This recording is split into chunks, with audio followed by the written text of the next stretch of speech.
Hey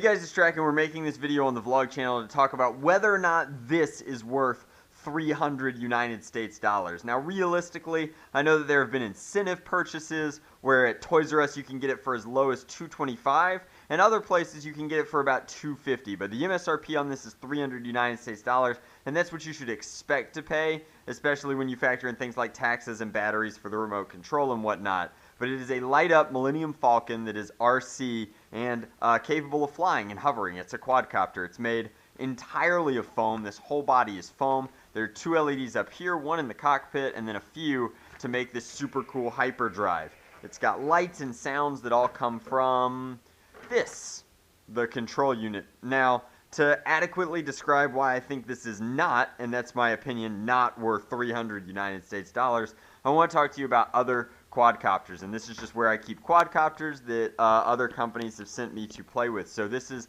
a hex or tricopter. It has three dual blades, and it flies, I think, using this controller here, and this controller is better. It's got a built-in what do you call this, heads-up display that's linked to the camera here. This cost 90 United States dollars a year ago, so like that is a third of the price, comes with way more features, and actually flies in a much more stable fashion, and has an integrated camera and heads-up display that requires no use of a smartphone. So for 1/3 of the price you can get that. If you just want to fly something big, you can buy this, which is again $100. This is a SEMA quadcopter, and I actually it still functions fine, but I broke one of my things on it, and that's kind of part of what I want to talk about, is that quadcopters are not perfect, and they're certainly not durable yet. The most durable quadcopter I have right now is this tiny Medicoop B quadcopter. It actually broke. It just won't connect to its controller for some reason, and I don't care enough because it only costs 20 United States dollars to take it apart and fix it. So, because I think it would involve soldering and connecting something that's dislodged in the board, but at least it's small enough that when it crashes into things, it survives. This is made entirely of foam, so this, and the tiny one are all made of plastic bodies. That's solid plastic, and solid plastic. And the reason that that's important is because at least it can handle certain kinds of drops, and particularly it can handle me pulling it out of things that it gets caught into, like flying into bushes or trees. I know for a fact that the first time this thing gets caught in a tree, it's done. And I know that if I ever get it, if it ever gets stepped on, it's just huge. It's not durable. It's certainly a toy, not a consumer-grade quadcopter. And so for me, to cost 3 times as much, I know that I'm paying Disney and Star Wars a lot of money. I guess Disney and Air Hogs in this case, because Disney and Star Wars are sharing a budget these days. A massive amount of money just to have it look like the Falcon. And it flies very poorly. Its controls aren't as good. Its heads-up display has no integrated camera.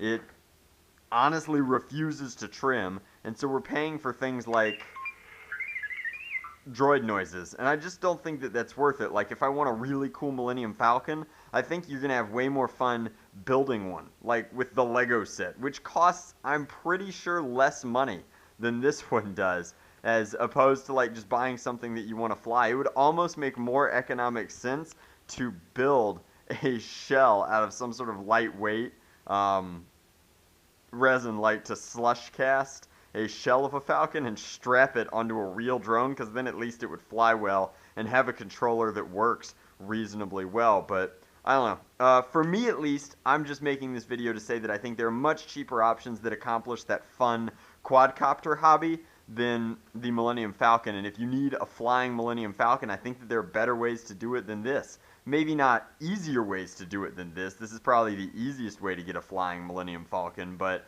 it's really, really expensive, very, very fragile, hard to fly, and despite all of the cool gimmicks and tie-ins, I think that it's just not worth it. So if you're a Star Wars fan and you were looking at this as the flagship toy, don't fall into the trap that I did on the shelf, where you just see the giant box and how cool it looks and just have to take it out for a spin. Like, I'd resist temptation, wait for it to go on sale, because nobody should be purchasing this at its MSRP. And I think that you will quickly find them on either pre-holiday or post-holiday sales. There'll probably be Black Friday sales taking this down to much closer to the price of this guy, at which point maybe I could justify it. You're just such a Star Wars fan that you'd rather have an inferior drone that looks like the Falcon, but don't pay extra for it. At least I don't think that you should pay extra for it.